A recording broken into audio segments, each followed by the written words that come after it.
ब्राह्मण समाज, शुंग एंड कौरव राजवंश पुष्यमित्र शुंग, जिसने मगध पर शुंग वंश की नींव डाली, ब्राह्मण जाति कहा जाता है।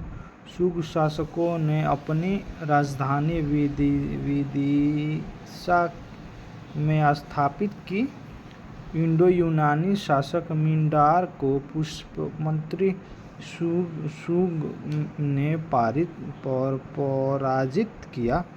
पुष्यमित्र शुंग ने 2 बार अश्वमेध यज्ञ किया।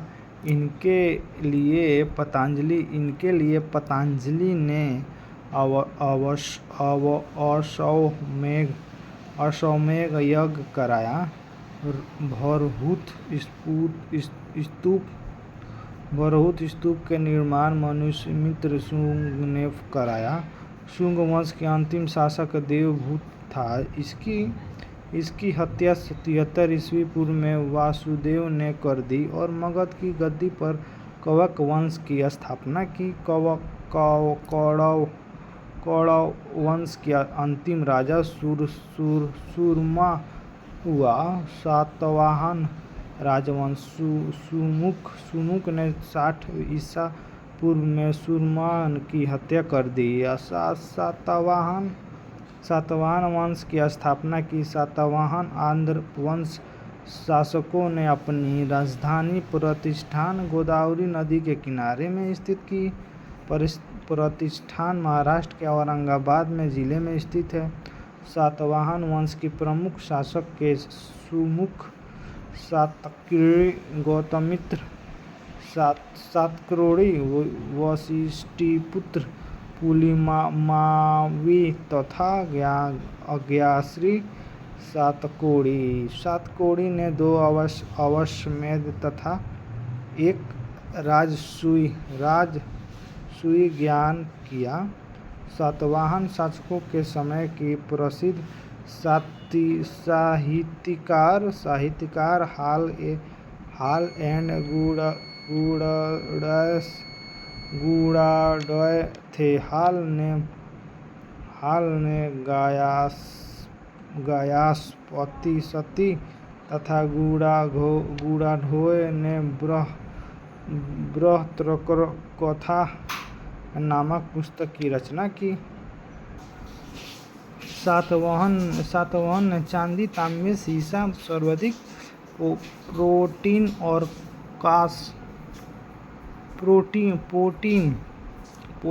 कांस के मुद्राओं के प्रचलन किया। सातवाहन अपना सिक्का ढालने में जिस शीशे का इस्तेमाल करता था, उसके रोम से मंगाया जाता था।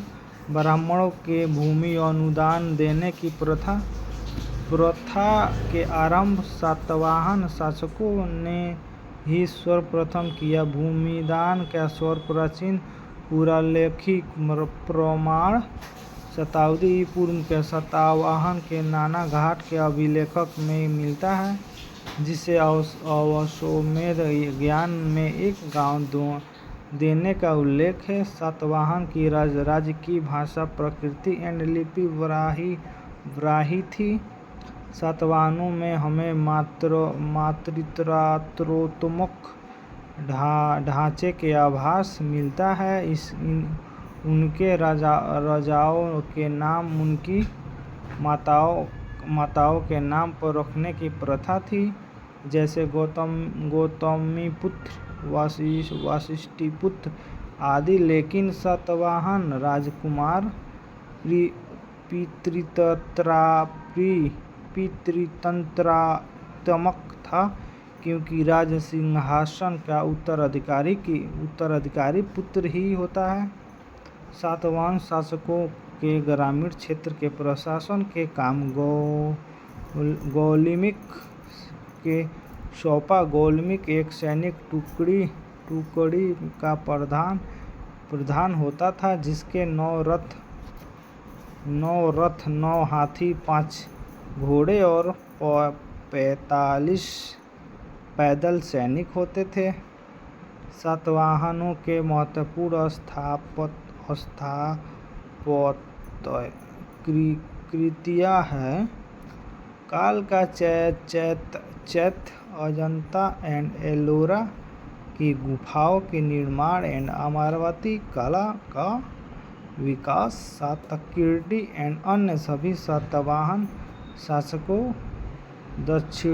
दक्षिणापर्थ के स्वामी कहा जाता है। सातवाहन समय ने उत्तर और दक्षिण भारत के बीच सेतु काम किया है।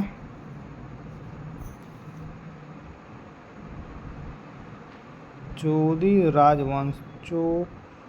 राजवंश कलिंग अशोक की मृत्यु के उपरांत संभवत प्रथम शताब्दी ईसा पूर्व की कलिंग में चौदी राजवंश के उदय हुआ। उसकी जानकारी हमें हाथी गुफा अभिलेख से भुवनेश्वर उड़ीसा से मिलती है।